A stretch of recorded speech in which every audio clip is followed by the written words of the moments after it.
अस्सलाम वालेकुम नाजरीन। डाकुओं का ये गिरोह चांदनी रात में घोड़े दौड़ाता चला जा रहा था।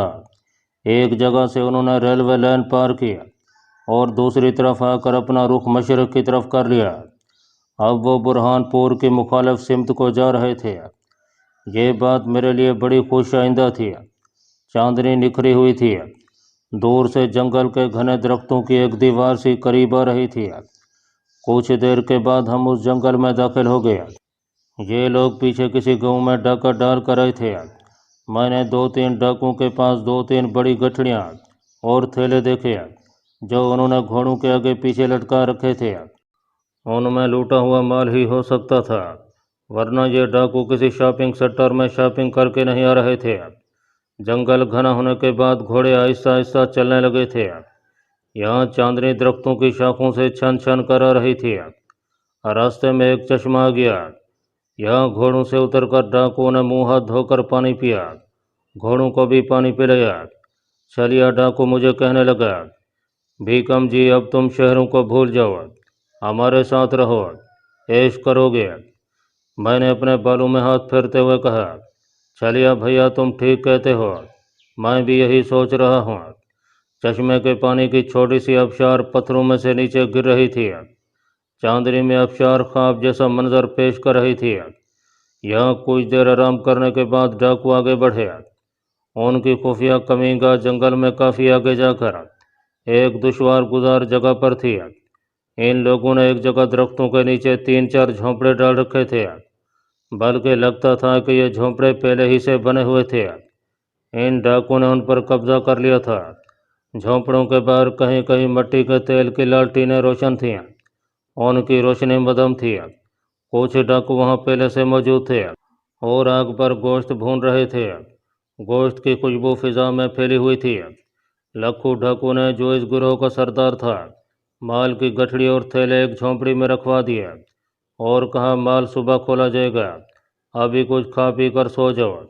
मैंने छलिया के साथ बैठकर थोड़ा सा भुना हुआ गोश्त खाया। ये हिरन का गोश्त था। इसके बाद हम एक झोंपड़े के बाहर आग के अलाव से थोड़ा हटकर वहीं घास पर चादरें बिछाकर सो गए।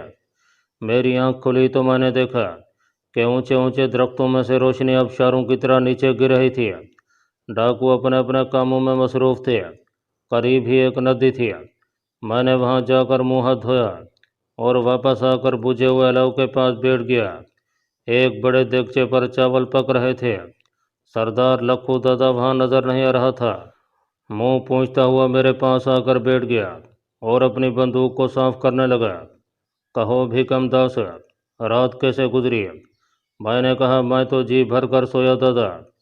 छलिया बोला, अच्छा ये बताओ कि तुमने किस शहर में डाके डाले थे? कभी कोई औरत भी उठा कर आए थे? मैंने यूं ही डाके और चोरियों के मन घड़त एक दो किस्से उन्हें सुना दिए और कहा, मैंने कभी किसी औरत को नहीं उठाया। छलिया हंस पड़ा, भीकम दास अभी तुम चोर हो, डाकू नहीं बने। अरे औरत को उठाओगे तो पूरे डाकू बन जाओगे। मैंने उससे पूछा कि क्या कभी उसने किसी औरत को अगवा किया है। उसने बंदूक की नाली को साफ करते हुए कहा, कई दफ़ा उठाया है, मगर मैं दो चार दिन उसे अपने पास रखकर जंगल में किसी जगह छोड़ आता था। हमारा लक्खू दादा तो औरतों का बड़ा शौकीन है, हमेशा एक औरत अपने पास रखता है। मैंने बात का मौजू बदल दिया और छलिया से पूछा, दादा ये इलाका कौन सा है? लगता है हम नरसिंहपुर से बहुत दूर आ गए हैं। छलिया ने सिगरेट सुलगा लिया था।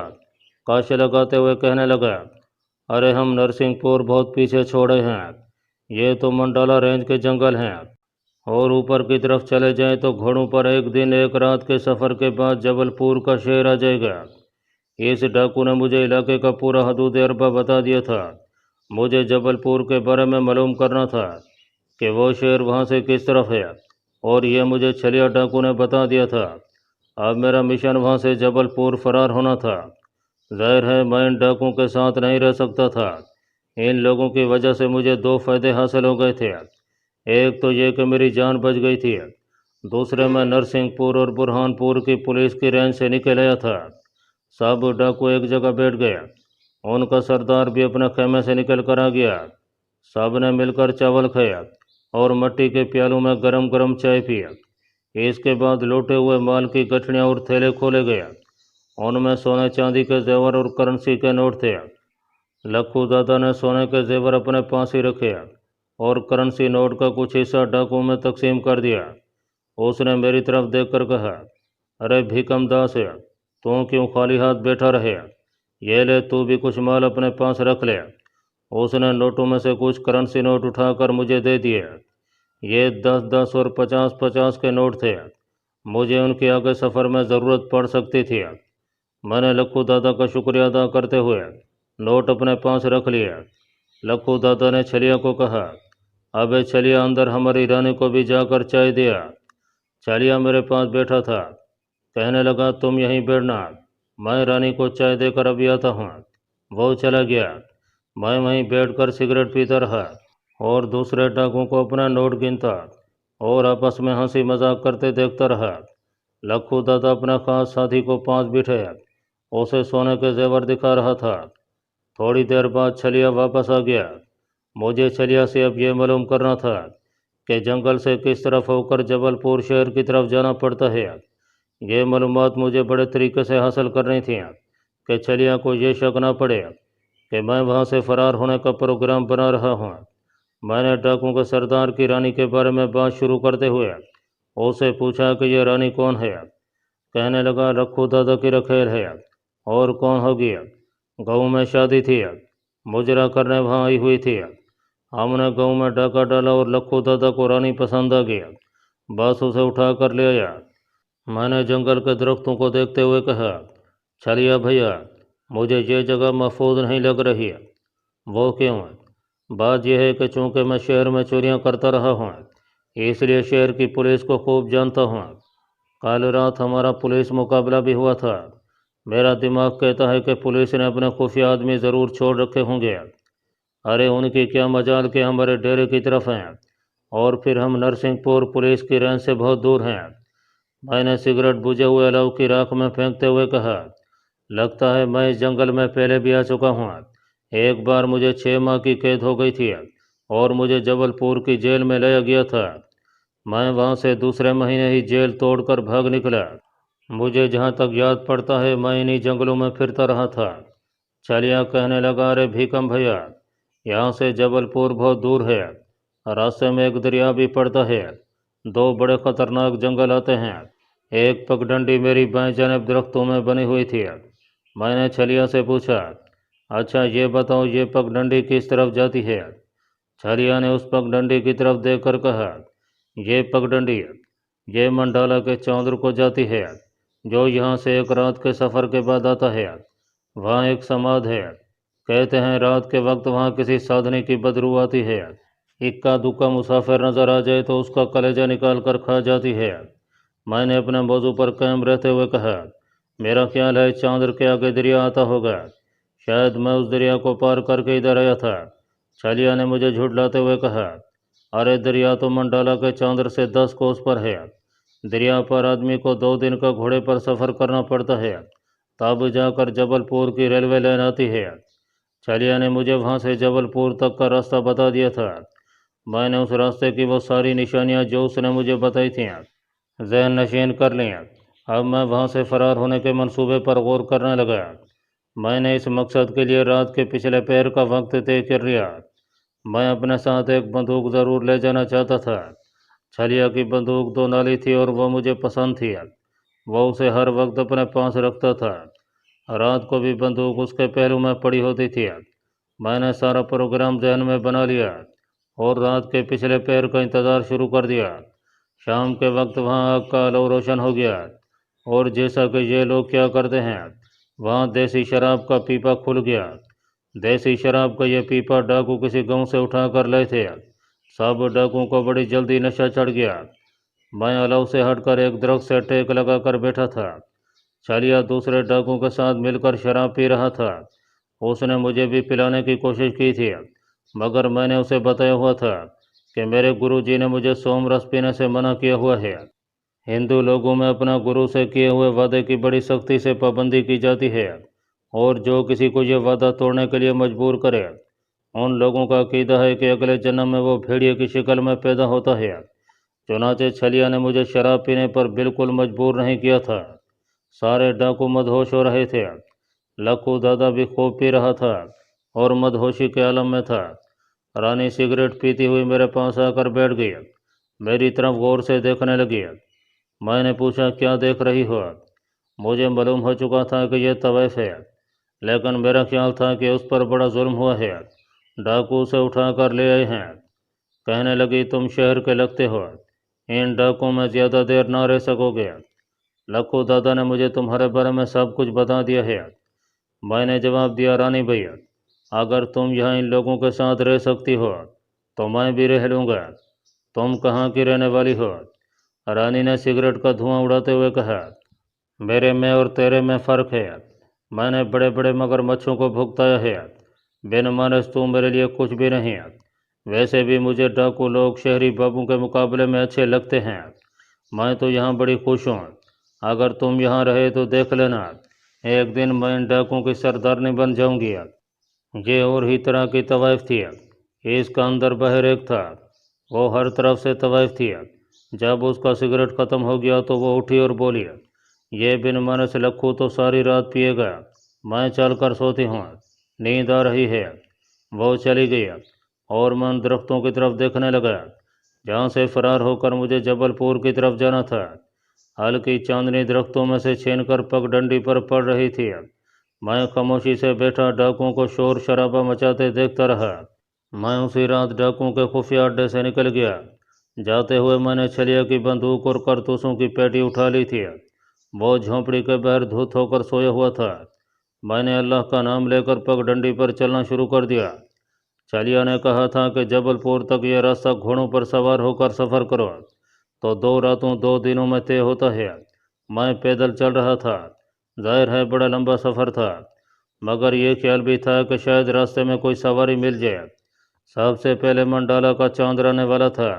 यह चांद बकौल छलिया मंडाला के जंगल के इन वस्त में था। उसके आगे दरिया पार करना था। फिर उसने एक समाध का भी जिक्र किया था, जहाँ रात को किसी साधु की बदबू आती थी और वहाँ पर जो भी इंसान मौजूद हो उसका कलेजा निकाल कर खा जाती थी। मुझे उस बदबू का कोई खौफ नहीं था। रात बड़ी हबसलूत थी, हवा बिल्कुल बंद थी, जंगली जानवरों का डर भी था, मगर बंदूक मेरे पास थी जिसमें 2 कारतूस मैंने भर लिए थे। मैंने अपनी रफ्तार ज़रा तेज़ कर दी थी ताकि सुबह होने से पहले पहले इन डाकुओं से जितनी दूर निकल सकता हूँ निकल जाऊँ। घोड़ा मैं इसलिए हासिल नहीं कर सका था कि सारे घोड़े उस तरफ बंधे थे जिस तरफ डाकू सो रहे थे। वो घोड़ों के गिर्द दायरा बनाकर सोए थे। मालूम नहीं ऐसा उन्होंने क्या सोच कर किया था। मैं उनके ऊपर से घोड़े को नहीं निकाल सकता था। वैसे भी 2 डाकू घोड़ों की रखवाली कर रहे थे। मैं जंगलों में रातों को इस किस्म का सफ़र करने का आदी था और मेरे पास ज़्यादा वक्त भी नहीं था।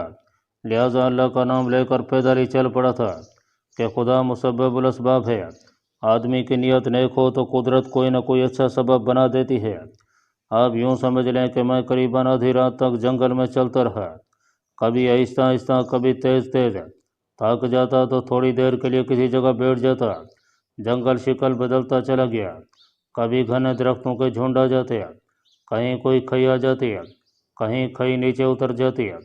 एक जगह पानी का छोटा सा तालाब चांदनी में नज़र पड़ा तो उसके किनारे बैठकर मुंह हाथ और पाँव धोए, थोड़ा सा पानी पिया, ताज़ा दम हो गया। इतने में मुझे एक जानब से गराहट की आवाज़ आई। इस आवाज़ को मैं बड़ी अच्छी तरह से पहचानता था। यह जंगल के बादशाह शेर की आवाज़ थी। मुझे मालूम था कि शेर अगर आदमखोर न हो तो कभी किसी इंसान पर हमला नहीं करता, बल्कि जंगल में इंसान को देखकर अपना रास्ता तब्दील कर लेता है। अगर उसे उस रास्ते से ज़रूर गुजरना हो तो गुर्रा कर इंसान को हुक्म देता है कि वो उसके रास्ते से हट जाए। तालाब पर शेर पानी पीने आ रहा था। उसने चांदनी में एक इंसान को बैठे देखा तो गुर्रा कर मुझे फिर वहाँ से हट जाने का हुक्म दिया। वहाँ मैं जल्दी से उठकर एक जानब दरख्तों में चला गया। एहतियात के तौर पर मैं दरख्त की टहनी पर चढ़कर बैठ गया और बंदूक हाथ में सीधी कर लिया। मेरी नज़रें तालाब पर लगी थीं। इतने में एक बहुत बड़ा शेर झाड़ियों से निकलकर तालाब पर आया और पानी पीने लगा। मैंने उसे पहचान लिया। यह शेरनी थी।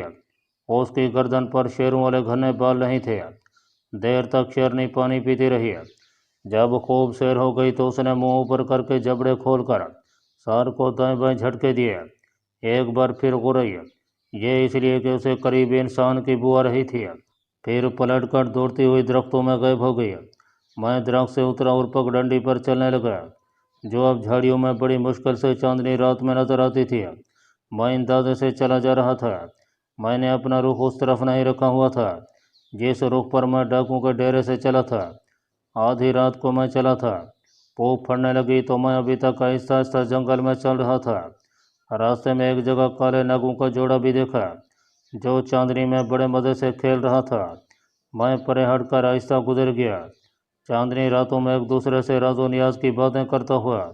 सांपों का जोड़ा बहुत खतरनाक होता है, उनके करीब कभी नहीं जाना चाहिए। जब आसमान पर सुबह की सफ़ेदी फैलने लगी और दरख्तों पर परिंदों ने चहचहाना शुरू कर दिया तो मुझे कुछ झुग्गियाँ नजर आईं। ये मध्य प्रदेश के जंगली लोग थे, जिन्हें वहाँ की ज़बान में आदिवास कहते हैं। ये वाशी जंगली किस्म के लोग नहीं होते, बल्कि देहाती टाइप के लोग होते हैं, जो जंगलों में रहकर थोड़ी बहुत खेती बाड़ी करते हैं और बांस की टोकरियाँ वगैरह बनाते हैं या शिकारियों की रहनुमाई करते हैं। झुग्गियों के पास एक बूढ़ा आदमी बैठा नारियल का हुक्का पी रहा था। मैंने करीब जाकर नमस्कार किया तो उसने नारियल का हुक्का मुंह के आगे से हटाकर मेरी तरफ देखा। काले रंग का बड़ी बड़ी सफ़ेद मूछों वाला दुबला पतला कमज़ोर सा बूढ़ा था। उसने उस इलाके की देहाती ज़बान में मुझसे पूछा कि क्या मैं शिकारी हूँ। मेरे हाथ में बंदूक देखकर भी उसे मुझ पर शिकारी होने का शुबा हुआ था। इन लोगों की ज़बान से मुझे काफ़ी वाकफियत हो गई थी और मैं इन जंगल में रहने वालों की ज़बान बोल नहीं सकता था, मगर समझ पूरी तरह से लेता था और अपना मतलब भी समझा सकता था। यह शिकस्त उर्दू ही बोलते थे, मगर उसमें वहाँ की कदीम जंगली बोली के अल्फाज ज़्यादा होते थे। मैंने बूढ़े को समझाया कि मैं शिकारी ही हूँ, जंगल में भटक गया हूँ, मंडाला के चांद्र की तरफ जाना चाहता हूँ, मगर बहुत थका हुआ हूँ, भूख भी लगी है। बूढ़े ने किसी को आवाज़ दी। दूसरी झोंपड़ी में से एक नौजवान लड़का दौड़ता हुआ गया। उसके हाथ में नेज़ा था। बूढ़े ने उसे कहा कि शिकारी बाबू को कुछ खिलाओ पिलाओ, यह चांद्र को जाएगा। मुझे देखकर कुछ जंगली औरतें और बच्चे भी वहाँ आ गए।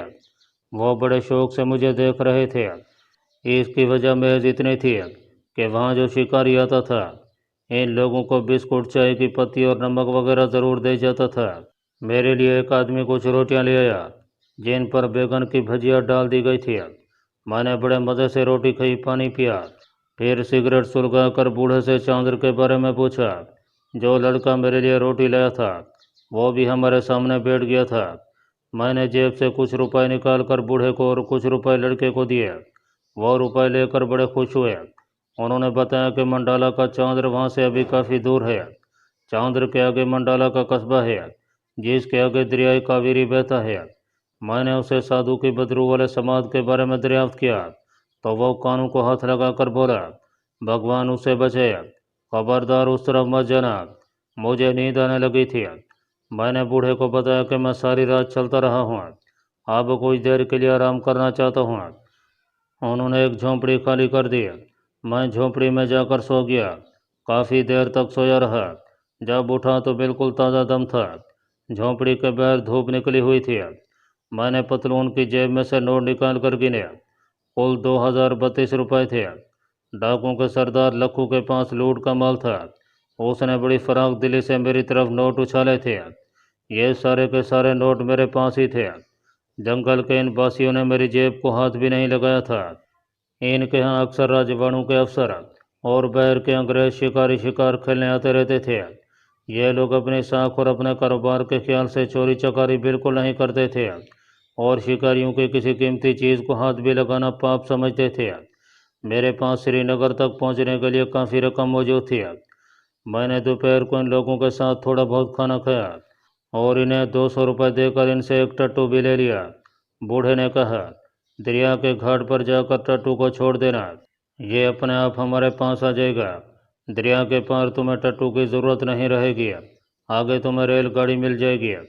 इन लोगों को इस इलाके का छलिया डाकू से ज़्यादा पता था। मैं टट्टू पर सवार होकर जंगल में मंडाला चांद्र की जानिब रवाना हो गया।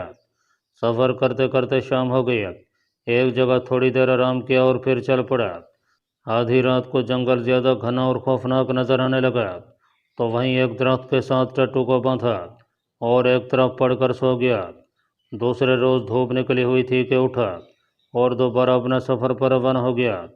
دوسرے روز دوپہر کے بعد منڈالا کا جنگل شروع ہو گیا۔ یہ جنگل بالکل مختلف تھا۔ اس میں جو درخت اگے ہوئے تھے ان کے تنے بہت اونچے اونچے تھے، ان پر جنگلی بیلیں چڑھی ہوئی تھیں۔ جگہ جگہ زمین کے اندر سے بڑے بڑے پتھر باہر نکلے ہوئے تھے۔ شام کے وقت چاند آ گیا۔ اس کی نشانی مجھے یہ بتائی گئی تھی کہ جب چاند شروع ہوگا تو زمین جلی ہوئی جھاڑیوں اور جلے ہوئے درختوں کی راکھ اور جلے ہوئے درخت ملیں گے۔ میرا ٹٹو ان کے درمیان میں سے گزر رہا تھا۔ چاندر میں کہتے ہیں دن کے وقت چلچلاتی دھوپ میں اپنے آپ آگ لگ جاتی ہے۔ یہ آگ درختوں اور جھاڑیوں کو جلا ڈالتی ہے اور پھر اپنے آپ ہی بجھ جاتی ہے۔ سردیوں کے بعد برسات میں جب بارشیں ہوتی ہیں تو اس راکھ میں سے نئے درختوں اور جھاڑیوں کی کونپلیں پھوٹ پڑتی ہیں۔ آسمان پر تارے نکلے، رات ہو گئی تھی، چاند بھی کچھ دیر کے لیے نکل آیا۔ اب مجھے سادھو کی بدرو والے سماعت کے قریب سے گزرنا تھا، اس لیے کہ دریا کے گھاٹ کی طرف جاتے ہوئے یہی ایک نشانی تھی جس سے اس بات کی تصدیق ہوتی تھی کہ میں ٹھیک راستے پر جا رہا ہوں۔ میں جلے ہوئے چاندر سے گزر گیا، ساری رات جنگل میں چلتا رہا۔ صبح کاذب کی جھلکیاں آسمان پر نمودار ہوئیں تو دور سے مجھے دریا کی مرطوب ہوا آتی ہوئی محسوس ہوئی۔ کوئی آدھ گھنٹے سفر کے بعد دریا میرے سامنے تھا۔ دور ایک طرف مجھے دریا کے کنارے کچھ لوگ کھڑے دکھائی دیے۔ یہ دریا کا گھاٹ تھا۔ میں نے ٹٹو کو وہاں چھوڑ دیا اور گھاٹ پر آ گیا۔ ایک بہت بڑی کشتی جسے بیڑا کہتے ہیں مسافروں سے بھری ہوئی دریا کے پار جانے کے لیے تیار کھڑی تھی۔ میں بھی سوار ہو گیا۔ کشتی چل پڑی۔ کشتی میں کچھ دیہاتی قوالے بھی دودھ کے بڑے بڑے برتن رکھے بیٹھے تھے۔ ان کی زبانی معلوم ہوا کہ دریا پر منڈالا کماری کا بڑا قصبہ ہے جہاں یہ دودھ لے جا رہے ہیں اور روز صبح جاتے ہیں۔ ان کی زبانی مجھے یہ بھی معلوم ہوا کہ منڈالا کمالی نام کا ریلوے اسٹیشن بھی ہے جہاں سے جبل پور کو گاڑی جاتی ہے۔ میں نے اطمینان کا سانس لیا۔ بندوق میرے پاس ہی تھی اور کارتوسوں کی پیٹی بھی میں نے گلے میں لٹکائی ہوئی تھی۔ یہ سب لوگ مجھے شکاری سمجھ رہے تھے۔ میں نے بھی ان لوگوں کو یہی بتایا کہ چاندر میں ہرن کا شکار کھیلنے گیا تھا، ہرن نہیں ملا۔